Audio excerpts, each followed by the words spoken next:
Hello అండి. Welcome to our channel చిన్నారి smiles. ఈరోజు వినాయక చవితి రోజు వ్లాగ్ అండి ఇది.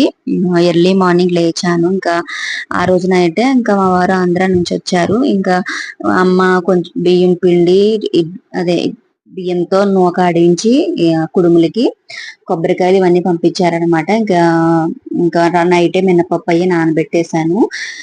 ఫస్ట్ అయితే ఇంకా రైస్ కడిగి పెట్టేద్దామని కుక్కర్ తీసాను అనమాట. ఇంకా ఈ రోజు నేను చేసే రెసిపీస్ ఏంటంటే ప్రసాదాలు, పులిహార, కుడుములు, మోదకాలు, చలిమిడి వడపప్పు కామనే కదా, గారెలు వేస్తున్నాను. చాలా సింపుల్ గా చాలా తక్కువ చేస్తున్నాను అనమాట. ఈ రోజు ఇంకా అన్నయ్య కూడా వచ్చారు కదా, అన్నయ్య తీసుకుని వచ్చారనమాట మా వారిని. ఇంకా చాలా సింపుల్ గా చేసేస్తున్నాను. ఇంకా లేట్ అయిపోయింది అనమాట. వాళ్ళు ఆంధ్ర నుంచి బయలుదేరినప్పుడు జగదల్పూర్ ఇవన్నీ దాటేసి, జగదల్పూర్ ముందు రోడ్ అంతా కూడా వాటర్ తో మునిగిపోయిందంట వర్షాల వల్ల. అక్కడ మొత్తం ట్రాఫిక్, రోడ్డు, కార్లన్నీ ఆపేశారనమాట. వాళ్ళు నైట్ తెల్లవారుజాము 3:30కి బయలుదేరిన వాళ్ళు ఇక్కడికి వచ్చేసరికి ఈవినింగ్ 4 కల్లా వచ్చేయాలన్నమాట. అలాంటిది 9 అవర్స్ అక్కడ వెయిట్ చేయాల్సి వచ్చింది. 9 అవర్స్ అక్కడ ఆగిపోయారు. అందువల్ల నైట్ 12:30, 1 o'clock అలా వచ్చారనమాట.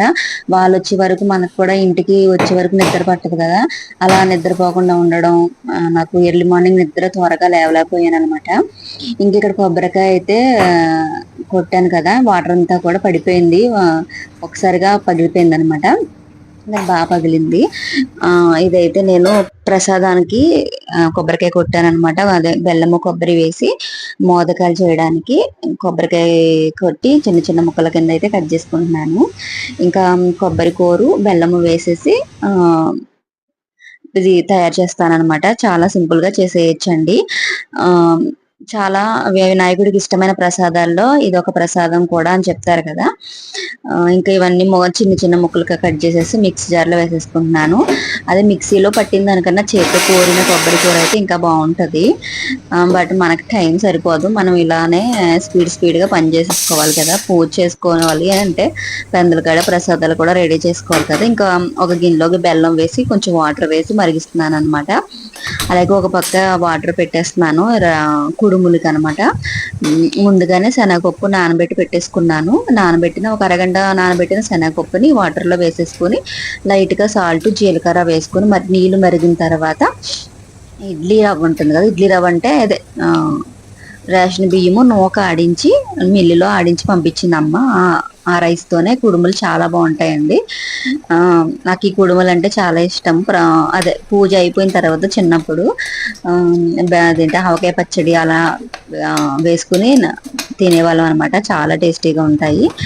ఇంకా మోదకాలకి ఇదిగోండి బెల్లం అంతా కూడా కరిగిపోయింది. ఇక్కడ కొబ్బరి కూర కూడా వేసేసి కొంచెం దగ్గరకంట అయ్యేంత వరకు ఉడికించేస్తే సరిపోద్ది అనమాట. మరీ ఎక్కువ చేయనవసరం లేదు. చాలా సింపుల్ గానే చేసేసుకోవచ్చు. ఇక్కడ నాకు వాటర్ మరిగిపోయింది అనమాట కుడుములకి. ఇంకెక్కడైతే నేను ఇది కుడుములకి నూకైతే వేసేసి కలిపేస్తున్నాను అనమాట. వాటర్ వేసి ఒక కప్పు బియ్యపు రవ్వకి 2 కప్పుల వాటర్ వేసి మరిగించుకొని కలిపేసుకోవడమే పిండి. అంతే. స్టవ్ ఆఫ్ చేసేసుకుని చల్లారిన తర్వాత ఇలా కుడుముల కింద చేసేసుకోవడమే. నేను కరెక్ట్ గా 12 కుడుములు అంటే 12 కుడుములు దేవుడి వరకు చేశాను అనమాట. ఇక్కడ అయితే మోదకాలు చేయడానికి వేరేగా సెపరేట్ గా బియ్యపు పిండిని అయితే ఉడికించాను. అది కూడా ఒక కప్పు వాటర్ వేసి మరిగించి తగినంత బియ్యపు పిండి వేసుకుని కలిపేసుకోవడమే. ఎక్కువ కూడా చేయను కాబట్టి తక్కువే చేశాను అనమాట. అవి కూడా ఒక 9 లెక్క పెట్టుకుని చేశాను. ఎందుకంటే మనం వంటలన్నీ చేసి అన్ని ఎక్కువ చేస్తూ కూర్చుంటే ఇక్కడ వంటల దగ్గరే టైం అంతా సరిపోతుంది. అందుకు దేవుడి దగ్గర ప్రసాదాల వరకు తక్కువ చేసి పూజ అంతా కంప్లీట్ అయిపోయిన తర్వాత మిగతావన్నీ ఒకవేళ తినాలనుకుంటే అన్ని చేసుకొని పంచడానికి.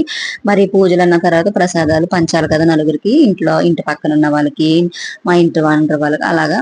అందుకని తర్వాత చేస్తాను అనమాట. ఇక్కడ చూడండి నాకు కుడుములు మోదకాలు ఒకేసారి ఇడ్లీ పాత్రలో ఇలా వేసి ఉడికించేసాను అనమాట. రెడీ అయిపోయింది. ఒక పక్క అయితే పులిహార చేసేస్తున్నాను. చింతపండు పులుపు వేసేసాను అనమాట. మీరేం ప్రసాదాలు చేసుకున్నారన్నది కామెంట్ చేయడం మర్చిపోవద్దు. ఇక్కడ ఉడికించి పెట్టుకున్న రైస్ కూడా వేసేస్తున్నాను. యాక్చువల్ గా రైస్ ఉడికించేటప్పుడు అనుకున్నాను కొంచెం రైసు పులిహార చేసి కొంచెం రైసు పాలన్నం అదే పరమాన్నం చేద్దాం అనుకున్నాను. కానీ నాకు ఇంకా చేయలేదనమాట. ఇంకా మొత్తం పులిహారే చేసేస్తున్నాను. ఆహ్, ఒక స్వీట్ రెసిపీస్ ఎక్కువ చేసినా వీళ్ళెవరు కూడా తినరండి పిల్లలు అంత ఇష్టంగా. పులిహోర అయితే అందరికి పెట్టడానికి ఇష్టంగా తింటారు. అందరికి పెట్టొచ్చు కదా అని చెప్పేసి పులిహోరలోకి ఒక పొడి చేస్తాను కదా! ఆ పొడి కూడా వేసేసి లాస్ట్‌లో కలిపేసాననమాట. చాలా టేస్టీగా ఉంటది. ఇగోండి నా ప్రసాదాలన్నీ కూడా ఇలా సిద్ధం చేసేసుకున్నాను పూజ దగ్గర. మొత్తం పూజ దగ్గర అన్నీ సిద్ధం చేసి ప్రసాదాలన్నీ రెడీగా అక్కడ పెట్టేసుకొని మొత్తం అన్నీ దగ్గర పెట్టేసుకొని అప్పుడు పూజ అయితే స్టార్ట్ చేస్తానమాట. ఈసారి అయితే పిల్లల్ని కూర్చోబెట్టించి నేను బుక్ చదువుతూ పిల్లల చేత చేపిచ్చాననమాట. ముఖ్యంగా మా విజయ చేసింది. ఇంకా కొంచెం శశాంక్ అస్సలు మాట వినలేదు చేయడానికి. ఇంకా అటు ఇటు గొంతులేస్తానే ఉన్నాడు. ఇంకా కొంచెం పెద్దోడవ్వాలి పూజ చేయాలంటే. విజ్జు అయితే మాత్రం చెప్పినట్టు అన్ని చక్కగా శ్రద్ధగా చేసిందనమాట. ఇక్కడ దీపారాధన దగ్గర నుంచి తన చేతే అన్ని చేపించాను. ఎప్పుడు కూడా నేనే చదువుతూ నేనే చేస్తూ వెనకాల కూర్చునేవారు పిల్లలు. గాని ఇలా మనమే చేస్తూ ఉంటే పిల్లలకి ఎప్పుడొస్తది. ఇంకా మనం ఇవన్నీ చిన్నప్పుడు చేసేసాం కదా మనం పిల్లలుగా ఉన్నప్పుడు మన అమ్మ నాన్నలు మన చేత చేపించారు కదా! ఇప్పుడు మనం చేయడం మనం పిల్లల చేత చేపించడం అలవాటు చేయాలన్నమాట. ఇంకా అప్పుడప్పుడు ఏవైనా పూజలైనా అలాగే శివరాత్రికి మహాశివరాత్రి వస్తుంది కదా! అప్పుడు నేను ఉపవాసం ఉంటాను. ఆ టైంలో మా విజ్జు కూడా నేను కూడా ఉంటానని చెప్పేసి ఉంటారనమాట. మనం పిల్లలకి పనిగట్టుకుని ఏమీ నేర్పించిన అవసరం లేదండి. పిల్లలు మనల్ని చూస్తూనే ఆటోమేటిక్ గా వాళ్ళు అన్ని నేర్చుకుంటారు. నేను ఉపవాసం ఉండమని ఎప్పుడు చెప్పలేదు. ఎందుకంటే వాళ్ళు చిన్న పిల్లలు కదా! కానీ నేను ఉంటానని అనేసి ఉంటాది. అలాగే చాలా బాగుంటదనమాట. ఆకలి అది ఇది అని ఏమి అనదు. చక్కగా ఉంటది. నేను జ్యూస్‌లు అవి ఇస్తూ ఉంటాను. మధ్యలో అదే కొంచెం గ్యాప్ ఇచ్చిన తర్వాత జ్యూస్ ఇస్తూ ఉంటాననమాట. మహాశివరాత్రి రోజు. హ్మ్. అలా మనం చేస్తూ ఉంటే అమ్మ పూజ చేస్తుంది. మనం కూడా చేస్తే బావుంటది కదా! అని ఒక ఫీలింగ్ అనేది ఎదుటి వాళ్ళకొస్తది. మనకైనా చూడండి ఎవరైనా బాగా పూజ చేసుకుంటున్నారు. మనం చూసామనుకోండి. అబ్బా! మనం కూడా ఇలా చేసుకుంటే బావుండు కదా! అని ఒక ఫీల్ వస్తది కదా! అలానే మనం చూసి నేర్చుకుంటారనమాట. పూజలైనా, ప్రవర్తనైనా ఏదైనా కూడా అలా పిల్లలకి ముఖ్యంగా దైవభక్తి అనేది అలవాటు చేయడం చాలా మంచిదండి. చెడు ఆలోచనలు ఎలాంటి చెడు స్నేహాలు పట్టకుండా ఉండడానికి ఇది చాలా బాగా ఉపయోగపడుతుందని నా అభిప్రాయం. మీరేమంటారన్నది కామెంట్ చేయండి. దైవ భక్తి ఉంటే గనక భయం అనేది మనసులో ఉంటుందన్నమాట. అమ్మో! ఇది చేయొచ్చు, ఇది చేయకూడదేమో, దేవుడికి కోపం వస్తది. ఇలాంటివన్నీ ఆలోచనలకే రావచ్చు కదా! ఇంకిక్కడైతే నేను బుక్ చదువుతూ ఉన్నాను. మా అన్నయ్య కూడా ఇక్కడ కూర్చొని ఉన్నాడనమాట. ఆహ్, మా వినాయకుడిని చూసారు కదా! ఎంత క్యూట్‌గా ఎంత బాగున్నారు కదా! ఈసారండి వన్ డేకే నేను నిమజ్జనం చేసేసాను. ఆహ్, కుదరలేదనమాట. తర్వాత పూజ చేసుకోవడానికి. నాకు చాలా బాధ అనిపించింది. నేను మినిమమ్ 3 డేస్ ఉంచుతాను. లేదా ఒక్కొక్కసారి 5 డేస్ కూడా ఉంచిన రోజులున్నవి. అలా డైలీ పూజ చేసుకొని అక్కడ దేవుడిని పెట్టుకునుంటే మళ్ళీ నాకేంటో తెలీదు గానీ వినాయక చవితి రోజు మా వినాయకుడిని నిమగ్నం చేస్తారు చూసారా? అప్పుడు నాకెంత ఏడుపొస్తదో తెలీదు. నాకు తెలియకుండానే కళ్ళలో నుంచి నీళ్ళొచ్చేస్తాయి. వినాయకుడిని నిమజ్జన రోజనమాట. అలా ఎందుకవుతదో నాకు తెలీదు. ఓ దుఃఖం వచ్చేస్తది. మీలో ఎవరికైనా ఇలా జరుగుతదా లేదా అన్నది కామెంట్ చేయండి. అలాగే ఇక్కడ పసుపు వినాయకుడిని పెట్టాను. పసుపు వినాయకుడిచే పూజ మనం ఏ పూజ చేసినా ఎంత పెద్ద వినాయకుడిని పెట్టుకున్నా ఫస్ట్ మనం పసుపు వినాయకుడిని పూజించిన తర్వాతే మనం పెట్టుకున్న విగ్రహ రూపంలో ఉన్న వినాయకుడిని కూడా పూజించాలన్నమాట.